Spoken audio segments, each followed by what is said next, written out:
Try not to think about your stock. Try not to think about your shareholders for a moment. Try and think beyond the generic statements that your wonderful communications team are putting out to protect your brand, and just think about your Black employees and your teams in your workforce and what you can do, you specifically can do personally to help them. And yes, by all means, of course, donate to as many Black Lives Matter organizations as you can.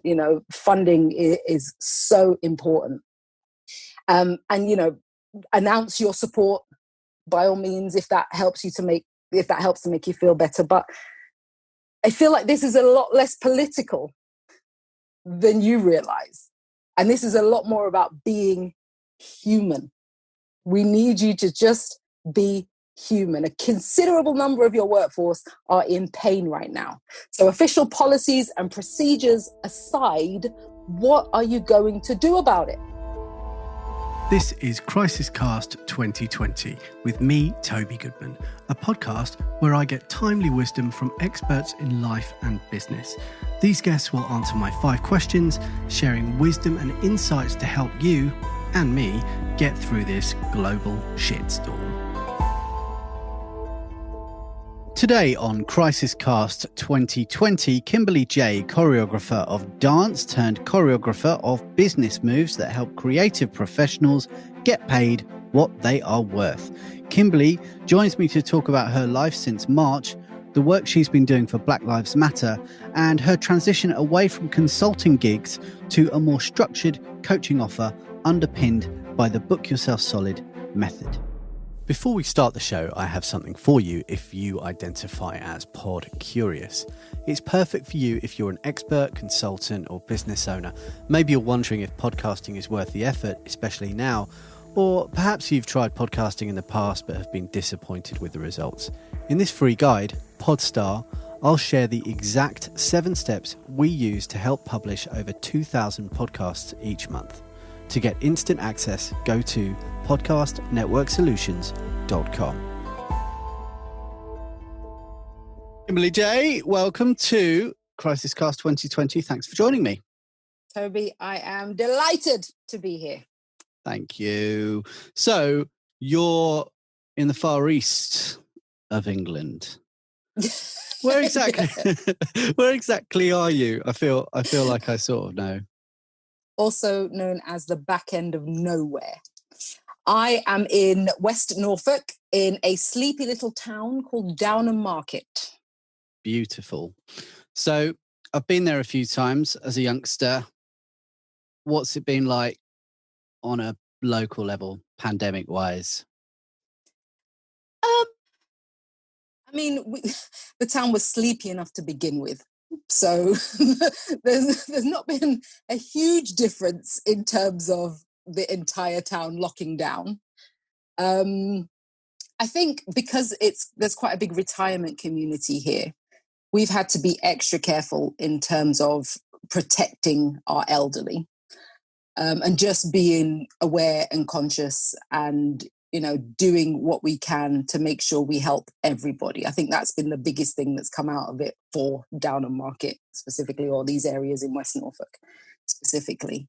But it feels like locally, everybody's rather enjoyed having a little bit of downtime and a little bit of rest time, me included. So actually, it's not been the crisis for us, I don't think, that it might have been for others across the country.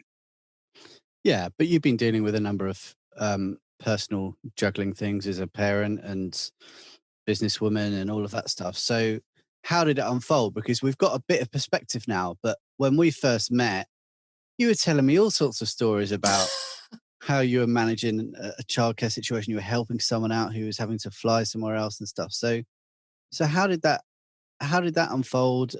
And what's been the impact of your daily routine?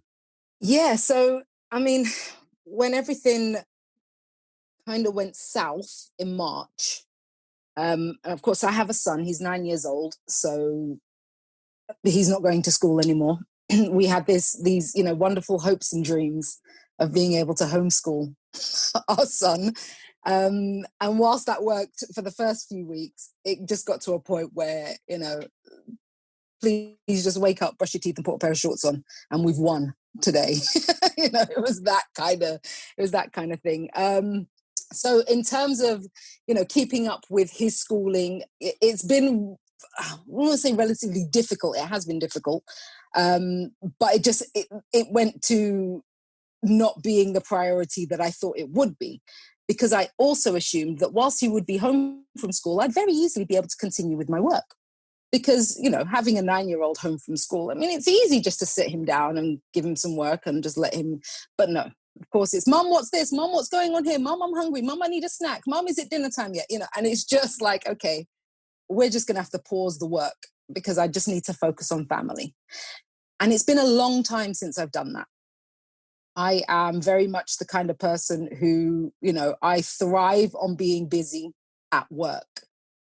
And the moment I have that downtime to spend with my family, I almost feel a bit guilty. I almost feel like, well, surely I should be doing something right now to work a little bit harder, or to make a little bit more money, or to just do something for the security of my family. It's always been there in the back of my mind. So this pandemic forced me to say, right, pause on the work because you just can't do it, and focus on what is right in front of you. Focus on who needs you right now, which is my son and my husband, of course.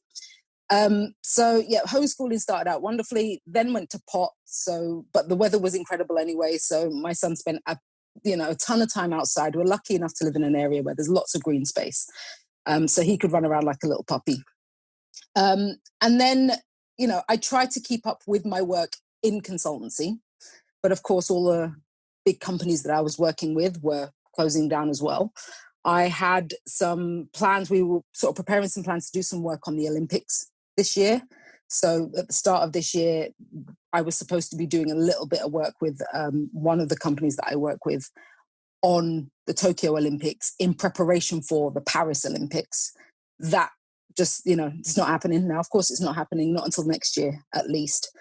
But what it allowed me to do at that point was to really think about what I wanted to do, because I realized that I didn't really want to be consulting. I didn't really want to do work that was determined by other people in terms of like their scheduling and when they had deadlines. And for the longest time, I've been working in this kind of creative consultancy now for, I don't know, the best part of about 7 years. And I realized it doesn't fulfill me. It's not what I want anymore. I like the idea of being a little bit more free in terms of what I do. And one of the things that's always been with me and stayed with me, coming from a background, even as a choreographer and a dance teacher and a performer myself, was this idea of building other people so that they could show up on stage and look incredible. And that's something I know I do really well. And I realized during this pandemic, when I had a moment just to slow down and stop, that is what I want to be doing. I want to be working with people to help them to show up and do wonderful things. It wasn't necessarily for me anymore. I'm not bothered about the big name brands. I'm not bothered about the huge projects that I could potentially work on. I'm bothered about helping other people now get in a position where they can access those opportunities. And so during this pandemic, essentially my entire business changed. And I decided that from that point on, I was going to become a coach. And I've been coaching now for a few years, but it's always just been on the back burner. My core income has come from my consultancy work. Coaching income has been there, but it's just been there, almost for fun, because, I enjoy coaching. It was something that it felt like fun when I did it. It didn't feel like a proper job. And then all of a sudden I just had this opportunity to say, do you know what, put everything down and focus on coaching and just see what you can do with it. And that is exactly where we are right now, in terms of what I do. Now, in the midst of all that, we ended up with a few things happening around the world beyond our pandemic. And that was the major Black Lives Matter movement that took place end of May, throughout June, July, August, now in September, and it will continue, I imagine, for quite some time. And whilst I never considered myself to be an activist in that sense, I found myself almost being not necessarily pulled into it. It wasn't that I was pulled into it, but I found myself being able to help the cause. And again, it's something that I did quite accidentally. And what had happened was I'd noticed that a lot of people, especially those who were considered leaders in business, people we looked up to in business, during sort of, the point of the death of George Floyd and the point where everything just went absolutely crazy on social media, I noticed that they were either completely silent. These leaders were either completely silent on the Black Lives Matter issue, or they were putting out perfectly crafted PR statements that actually didn't state anything. So I shortly found out that this was happening because these leaders didn't know what to say or even how to say it. So they were falling back on this fear and just not doing anything about it, when in actual fact, we needed these people in these positions of power to be able to stand up and say something to help what was happening. So I opened my calendar up very quickly, just, thinking maybe one or two people might get in touch. And I put a message out on Instagram that basically said, look, get in touch if you want to have a call with someone who might be able to help you to communicate with your Black employees so that you can actually help them. So no judgment, just an informal call. I'm happy to speak with you, if you just need that little bit of additional help. And I did this, beginning of June, when I really noticed that we were, lots of people were getting the messaging wrong. By the end of June, I'd already had well over 100 calls with, business leaders, C-suite executives, really high-profile people at big name companies. To be honest, I have no idea how they even found me, some of these people, because I had no connections to them, but they did find me. And they were explaining that they were terrified of having any kind of conversation around the Black Lives Matter movement professionally. They were really worried about it. And so everything I planned, this coaching stuff that I wanted to do and everything, that kind of, again, fell by the wayside. We're going to put that to one side because now my focus is entirely on Black Lives Matter movement and how I can help these leaders to just be helpful. The majority of the conversations I was having, they were, with, middle-aged, white, C-suite executives, males, most of them. And they'd get on the phone and they'd say, Kim, I'm so angry. I'm horrified about what's happened. I can't believe this is happening in 2020. Those law enforcement officers, they need life sentences. And I just watched 13th by Ava DuVernay, and now I'm even angrier. And you know what? I'm going to donate as much as I can to all of these Black Lives Matter charities. Something needs to be done about this. And I'd listen. Of course, I'd listen to this. And I'd just, sort of gently say, listen, thank you for sharing your feelings with me. But unfortunately, this isn't about how you feel. Of course, the images that you're seeing and the stories that you're being told on your news feeds and on your television screens, they are absolutely horrific. And they're going to stir up these emotions, whether you fall into the Black Lives Matter camp or otherwise. However, now what we're talking about now is your acceptance of your privilege and the actions that you can take to be able to level the playing field, especially in your organization. So being angry, having, rage and feeling hurt or feeling sad, I get that you have these emotions, but unfortunately they do nothing to help the situation. So now, as a powerful leader in the position that you're in, it's about how you can take action and how you can create this change. And, if you're too busy being angry, you can't help anybody who needs you. Biochemically, you can't help anybody who needs you. Your body won't let you. It won't let you think clearly. It won't let you think rationally when your emotions are just high. So what we need to do is just take a moment to feel what you're feeling. You have these emotions and fine, just, feel what you have. And then remember that you can actually do something about this. So compartmentalize what you're feeling as soon as possible. And then think about what you can do on a human level to create the change. So try not to think about your stock. Try not to think about your shareholders for a moment. Try and think beyond the generic statements that your wonderful communications team are putting out to protect your brand, and just think about your Black employees and your teams in your workforce and what you can do, you specifically can do personally to help them. And yes, by all means, of course, donate to as many Black Lives Matter organizations as you can. You know, funding is so important. And, you know, announce your support by all means if that helps to make you feel better. But I feel like this is a lot less political than you realize. And this is a lot more about being human. We need you to just be human. A considerable number of your workforce are in pain right now. So official policies and procedures aside, what are you going to do about it? And if you're still not sure, then I suggest you pick up the phone and you call each of them individually and you ask them, what can I do to support you? What do you need from me to heal? You know, and this isn't a sort of, oh, please tell me your story, dear Black employees, so that I can feel outrage on your behalf and I can feel, you know, anger for you. No, this is I recognize that I am in a privileged position and I have the ability to change things for you. I understand that I'm not here to rescue you, but I want to know what actions that I need to take as a leader, as your leader, to just lessen the pain. That's the conversation that you want to be having. And then once you've said that, it's really important that you just shut up and listen.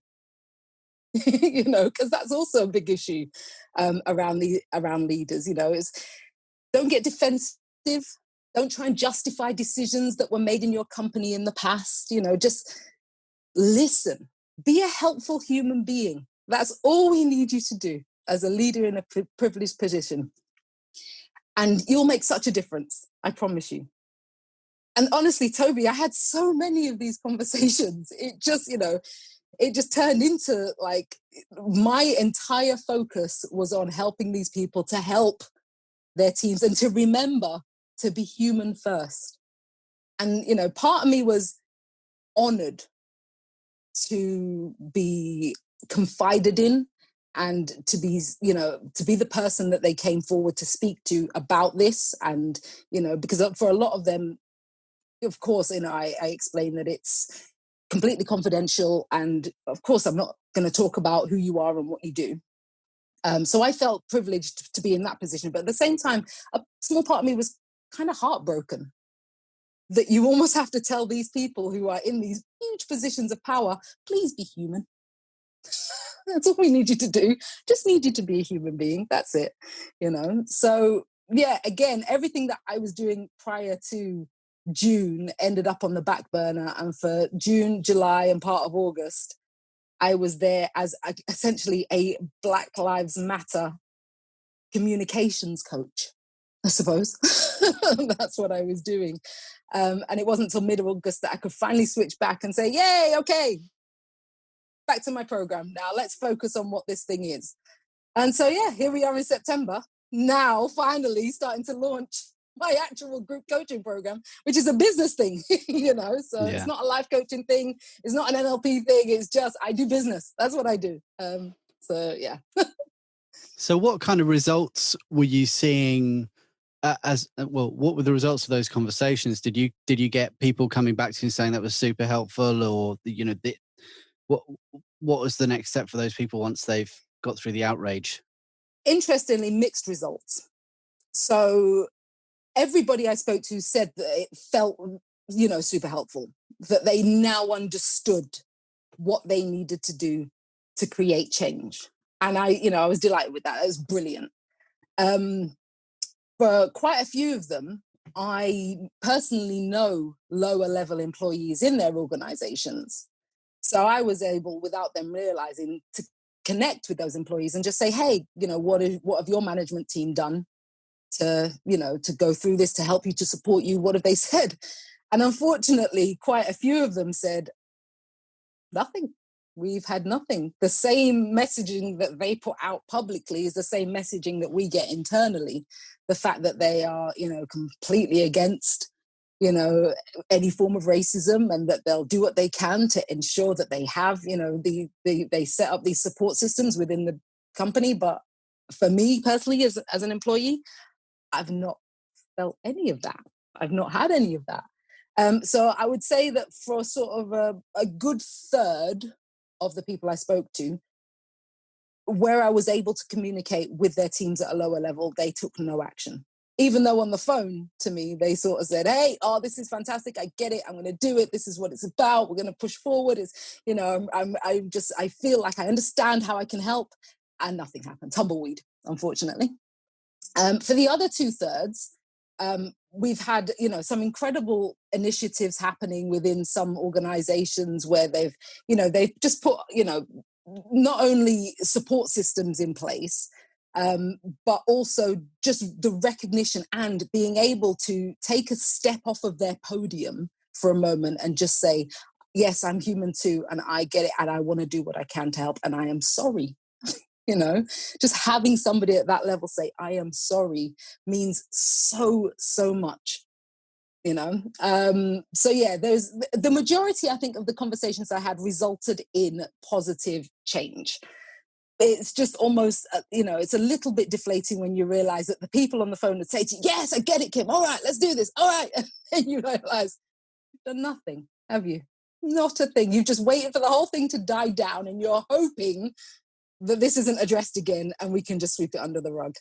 But, again, I'm calling on people to be human, and that's exactly what human beings do. So it's swings and roundabouts in a sense, unfortunately.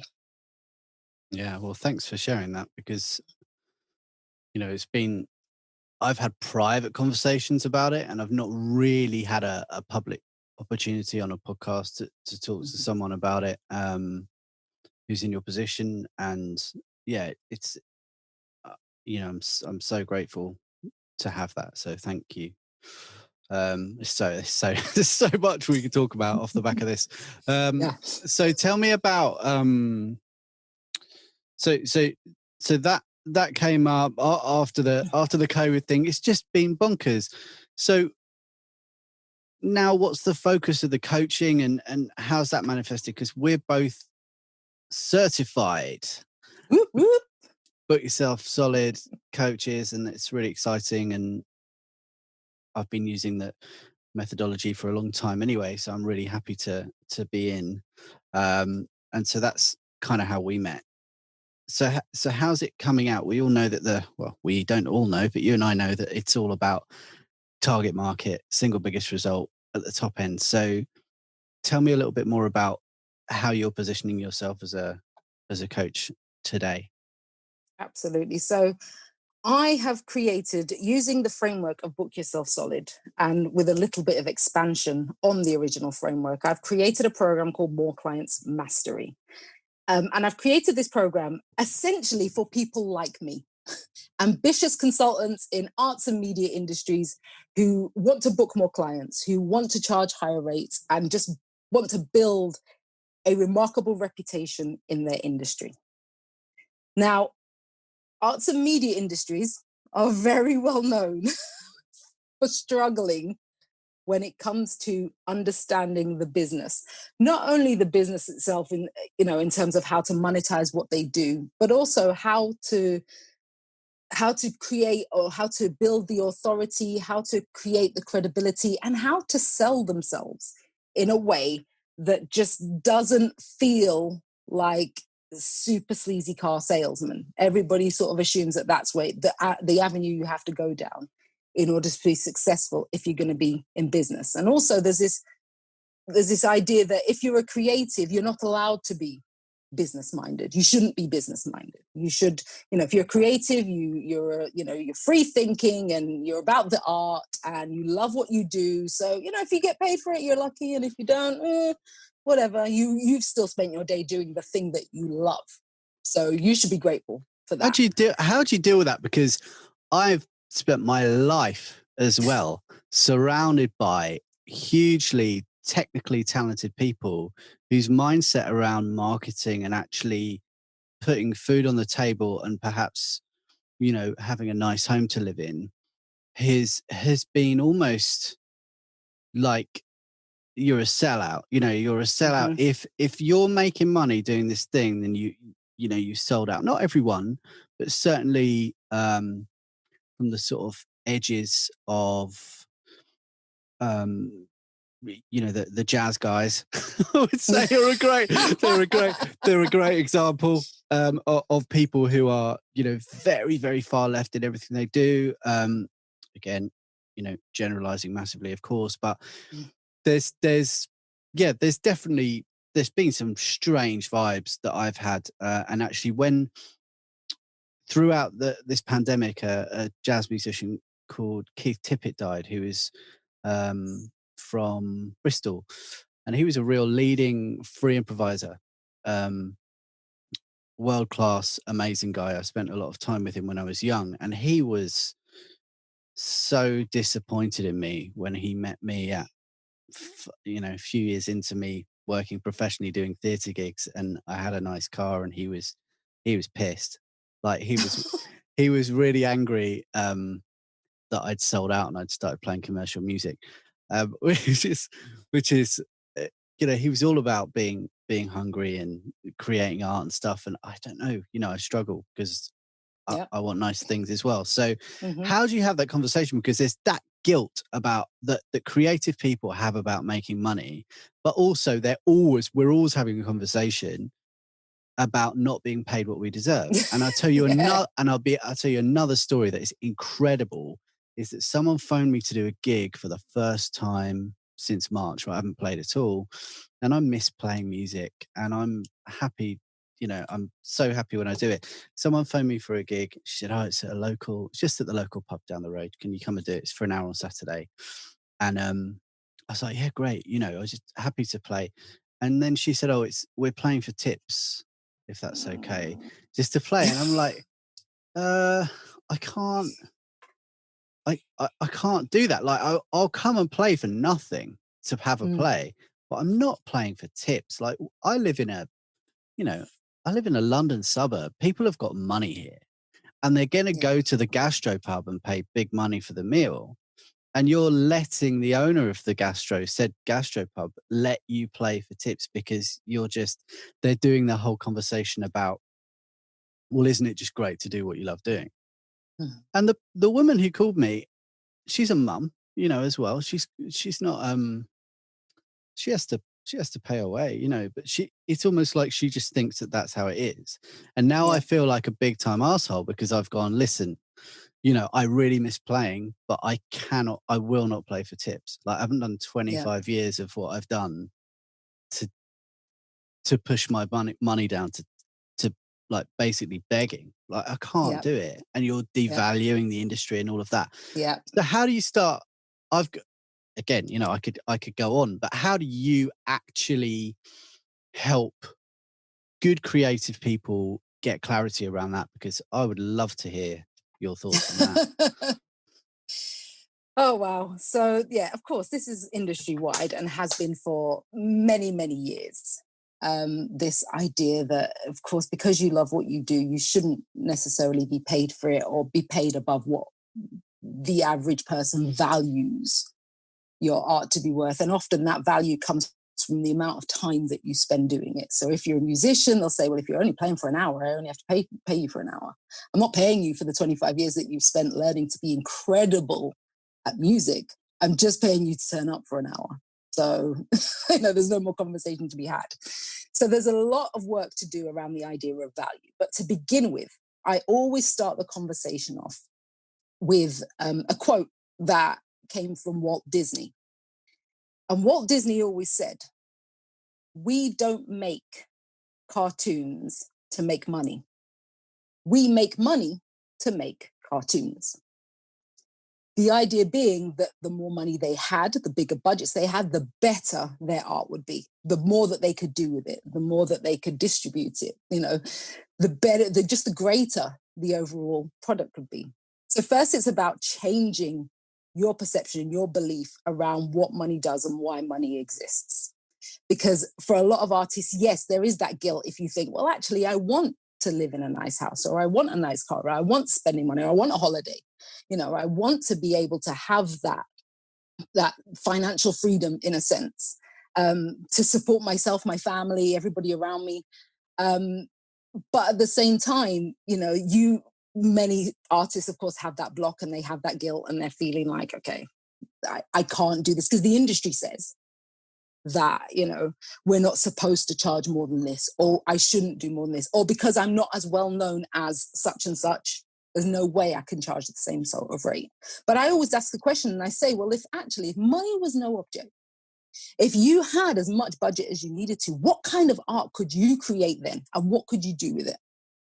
And usually at that point, we get wonderful conversations about, well, wow, if I didn't have to think about the bills, I'd do this and I'd create that. And I'd say to them, okay, so why are we not building a business that allows you to create that art, that allows you to be that kind of creative in the industry? Do you understand how that helps not only the artists, the arts and media industries as a whole, but plenty of other industries around it? Can you see the sort of value you can add to those industries if you just had the space and opportunity to do what you're greatest at? By you saying, I'm either going to accept a lower rate or I'm not going to negotiate my rate, you're basically saying, I'm happy to stifle my creativity because the industry says so. And we can't be happy with that anymore. That has to change, because we need artists to be artists. We need creatives to be creatives. We need those in media that have the skills to communicate with, people across the globe. We need you firing on all cylinders and doing your best work. To do that, you are going to need money. You are going to need a budget.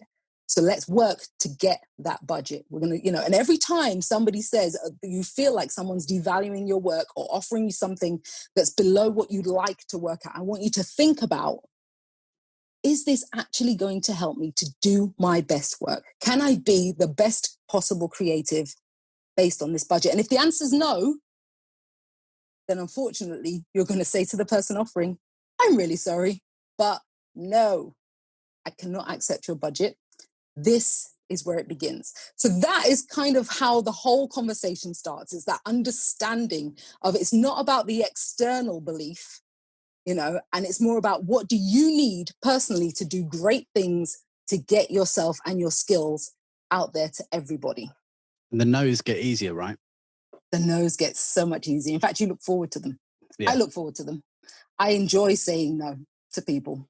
And now more than ever, because now that I've come away from the creative side of it and doing the creative and the consultancy myself, when people, step forward and say, hey, I've got this brief, this is the sort of thing, this is the budget. And I love just going, no, unfortunately, I didn't know.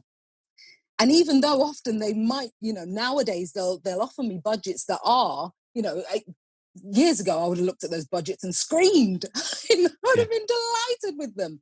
Actually, even though the budgets are great, I still don't feel I can do my best work, because it's not where I want to be. It's not what I want to be doing. My best work now happens by building other people.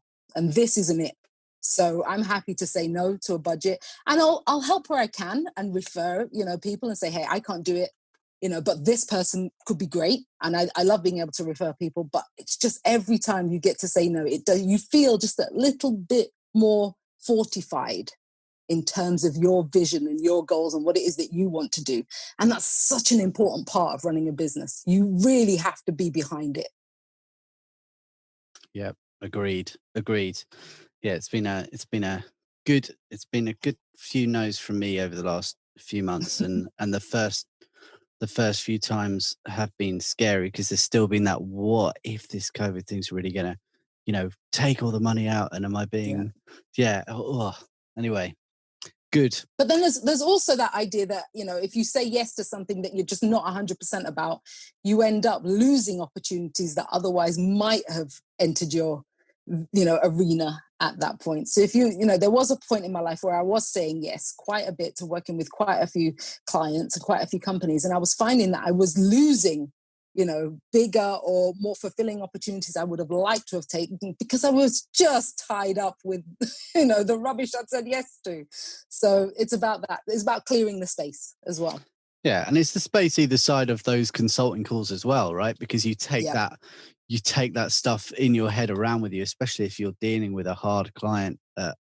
I've found, am I just not good enough for this person? Or, because actually it turns out it's a bad fit and you weren't supposed to be working with that person, but then you end up over delivering and undercharging and, they don't get it. And it can be horrible, can't it? So yeah, I suppose it's been good to have those experiences. I don't intend to have any more of them. But it's useful. It's useful do you think everyone has to go through it a bit or? I do. Yeah. I really do.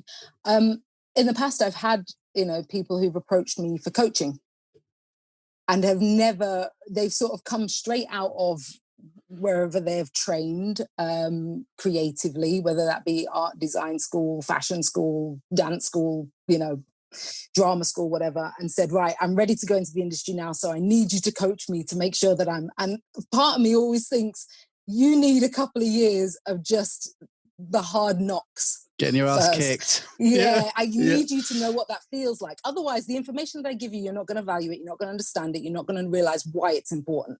So I need you to go away for a few years. By all means, come back to me if you'd like to. But I need you to do this yourself. Think about what you want. Think about your goals. Think about, and then just go out and just give it a shot and see what happens. See who you meet. See how it works. And then in a couple of years, maybe we should have a catch-up conversation and just see how you've got on. Because everything that I have learned in life, of course, has come from the experiences that I've had being knocked around in the industries that I've worked in. As you know, Toby, the entertainment industry is absolutely bananas. It's just cutthroat beyond belief. And everything is going to get knocked in that industry. So it's not even about your credibility or, your authority in that industry. It can physically be about, the color of your hair or, how wide your thighs are, or it's just, it's not even just about who you are professionally, it's who you are personally that gets knocked around as well. I've seen those briefs. Yeah. For dancers. I won't mention, I wonder if you know the woman I'm going to tell you about after this, but one of the first jobs I got, a commercial job, I was like 20. So I think it was a TV thing. And there was a brief on the table and she said, look at this. She was outraged, this agent, and it was for dancers. And it was, I want three black girls and 3 white girls. Black girls can have piercings, no tattoos. White girls can have tattoos, no piercings. It's like, whoa. That was like, in the 90s. But I was thinking, shit, it's really tough. And having just seen women, especially the female dancers, and just to watch what the industry does to them, particularly because the careers are short and brutal, absolutely brutal. So yeah, that's again a different conversation perhaps, but I think people just sort of going back to my original thought that some people that I know and I'm quite close to would say that their art and their creativity only really comes out when they are super up against it and super, struggling. That's when the muse comes or whatever, So, so I suppose then maybe the fear is that if they are waking up in that 4-poster bed every day, then their creativity, they won't be as hungry for it. Do you think is that something that you've come up against with people?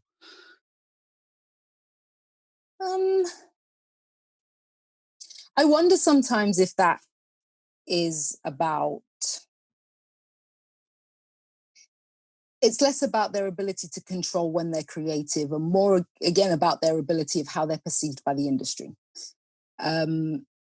we love to tell those stories where, you know, we're up against it and there's this challenge or there's this huge cavern we have to cross. And it's, you know, it's that thing where you talk to people and you say, you know, how's things going? How's business? And they're like, oh, I'm so busy. It's crazy. I can't just, you know, it's so bonkers. And in the back of your mind, you think, well, that's not necessarily a good thing. You shouldn't be so busy to a point where it's, you know, it's draining you and you know, you don't feel comfortable about it. In an ideal world, you want to have enough clients, of course you do, but you also need to be able to take the time for yourself. And I feel like artists are the worst for doing that. They love being able to tell you about their latest challenge or the latest issue that they're having or the thing that they're overcoming, almost like they're justifying it within their own mind. That again, they're being real and true to their art and who they are and what they do, you know. And again, I'd say that if you need, you know, deadlines or you need to be up against it in order to create art, then by all means, there are clients you can work for and work that you can do that gives you those parameters where you've got to think, right, let's, you know, get our head around this and get it right. But at the same time, your income shouldn't have to suffer. Ideally, your mental health shouldn't have to suffer, though your family shouldn't really have to suffer. You know, there are ways in which you can put these boundaries in place so that you do your best work and still you can live a comfortable life. And it's about trying to find that balance, because I wonder if those people who are saying, no, I need to be up against it because that's when I thrive, I wonder if they've ever tried it on the other side. Have you ever actually had a job where you've had space, you know, and time to really create and budget? And just, you know, nothing but peace around you to just really think those deep thoughts that, you know, turn into incredible work. Have you ever had that? I'm willing to bet that, you know, a majority of them have never had it, have never felt it, don't know what it's like. But they're so used to just being up against it and delivering, because that is, again, the sort of thing you do as an artist. You know, as you know, even in, you know, performing arts, you're into rehearsals and, you know, as dancers, we always knew, right, you've got a show Saturday, you've got Thursday, Friday, you've got 40 minutes of choreography to learn and get right and perfect. Always up against it. Like everybody who's ever given me a brief, I think in every facet of my artistic career, as a dancer, as an animator, with everything that I've done, it's always been, we needed it yesterday. Or it needed to be done. You know, there's never any pre-planning that happens. The artists are the last to know when the project has been greenlit and we need you to go. The artists are rarely consulted in terms of where the creative of this project is going. Usually there is a creative director and they'll finally call you up and say, Kim, yeah, the project's, it's a go. We've done it. Here's the brief, just go. And you've got 48 hours. You're like, I've had no input. I've had nothing, but I'll deliver because it's what I do. And I kind of feel like I need to because I want to get paid at the end of it and I need more work and I just need to keep those relationships going. But it's a vicious cycle. You know, we're constantly delivering, trying to do our best work, trying to grab onto those opportunities and just keep those relationships with our employers or our clients solid just to feel safe. And I think we get into that mindset that in order to feel safe, you must be struggling. And it's not the case. So what are the red lines that you've drawn around what you've done? You will not, turn a project around in 48 hours anymore. I imagine you will not work with people who haven't been in the industry for less than X years. Like, do you have a sort of checklist in your mind as to like, this is who I'm for, this is exactly who I'm not for? What does that look like? Yes. So yeah, as I said, I won't work with anybody that either hasn't been in the industry or hasn't done the job that they are working towards doing, or the thing that they're working towards doing, the business that they're working towards growing, hasn't been involved in it for at least, 2 to 3 years. They have to have felt or understood what it feels like to try and get clients on their own, and the process that you need to go through in order to get clients. Often it's the wrong process, but I need you to feel that. I need you to know what that looks like. I also need you to have been able to at least get a client. So even if you've used a strange and wacky technique to do it, or if it's a friend of a friend, whatever you've done, I need you to have had a client before. I can't now work with startups or people who've never sold to anybody. Because I find that it's very, very difficult then. There's lots of like visions of grandeur around this idea and, you know, this business you're building. And the validation of that business is really important. And I only say, listen, if you can sell one, you can sell tons. If you can sell one, you know, and so long as you haven't sold it to your mom or somebody, you know, or to a mate, then you're fine. We can do this. We can build it. No matter how niche it is, we can sell it. We will find your market and we can sell it. But I need you to have been able to sell it first. I can't work with you until I can see that you've sold one. So often that's where it begins for me. I know a lot of people have, you know, I get referred, I mean, friends who still don't really understand what I coach. As much as I try and explain it to them, will say, oh, yeah, no, great. I know someone, they've just started a business in da-da-da-da-da. And I'm like, great, tell them to come to me in a couple of years. That's when I can work with you. You know, when you've sort of figured out who you are a little bit and where you want to plant your feet, then we'll fortify those business foundations and start to build on top of that. But I know, I mean, for myself, I've been through, goodness, ups and downs of all sorts of businesses and, you know, creative ventures and just madcap, zany activities that, you know, I was that typical entrepreneur that was just like at 3 a.m. in the morning, I've got an idea, I've got it, this is it. You know, I'm that person. And I remember a couple of years ago, I had to almost sit and talk to myself. And it's funny because now I'm finding I'm having this conversation with others around me as well. And it's about implementing this rule of no new ideas. No new ideas. Because as creatives, we're constantly coming up with new and, you know, crazy ideas that, you know, could be the next big thing. And I had to stop myself and say, hey, no new ideas. You know, I've got a sheet in my project management system where if I have an idea, I quickly write it down just to get it out of my head. Otherwise, I'll never stop thinking about it. But I can't touch it, you know. And so I almost need to work with people who've got out of the no new ideas stage, if possible. Also, people, in terms of my experience and my fees and where I position myself as a coach, I recognize that, you know, my expertise, the number of years I've been involved in the industry, the connections that I've made, the work that I've done, not only in, you know, the commercial visual side, but also in the corporate side as well, is really quite valuable. So I set my fees at a level whereby if you're not really sure or you're not really that serious, you might look at my fees and go, whoa, you know, this might not be for me right now. And those are the people that I'm trying to just, you know, of course not block, but at the same time, I need you to recognize that if you're about to drop this amount of money on coaching, you need to be ready for it. You're going to show up. Yeah. It has to be that. I'm working with someone at the moment who was, personally, he charges a lot for the one-to-one work that he does and the speaking gigs that he does. And he's saying, well, you know, I'm just going to maybe do a free group thing because I like it. And I'm like, man, you have to charge for it. You know, you have to charge something for it. And every time I've made the mistake of undercharging or saying I would do something for someone out of love because I've genuinely wanted to help them, they just haven't shown up. You know, so yeah, there has to be that investment, I think. Well, I know because I've seen what happens when you do someone a favor, they don't value it as much, right? So awesome, right? So where can people find out more about you and drop me your website address and all of that? Come on. Yes. Quite simply, it's my name, KymberleeJay.com. Everything's there. Visit KymberleeJay.com, start at the beginning and work your way through.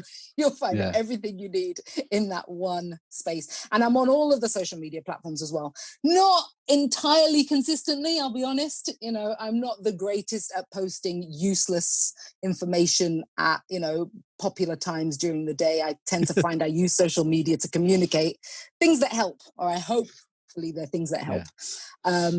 Rather than just posting for the sake of posting. But yeah, at Kymberlee Jay on every social media platform you can imagine, I'm there as well. Cool. And it's Kymberlee, Kymberleejay. links in the show notes. Thanks so much for your time. Unbelievably wide-ranging conversation that I'm privileged to have had with you. So thank you.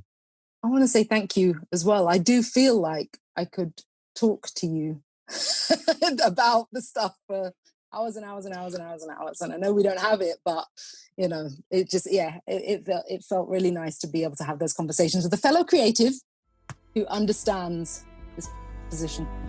Okay, well, thank you so much. This episode of Crisis Cast 2020 was produced by me in London and Kate Astrakhan in Michigan, with artwork by Ryan Field and sound design by Lee Turner. Crisis Cast 2020 is a production from Podcast Network Solutions, a full-service podcast production company who are ready to help you plan, record, produce and promote your message with podcasting. To find out more and grab your copy of Podstar if you're feeling pod curious, visit us at podcastnetworksolutions.com.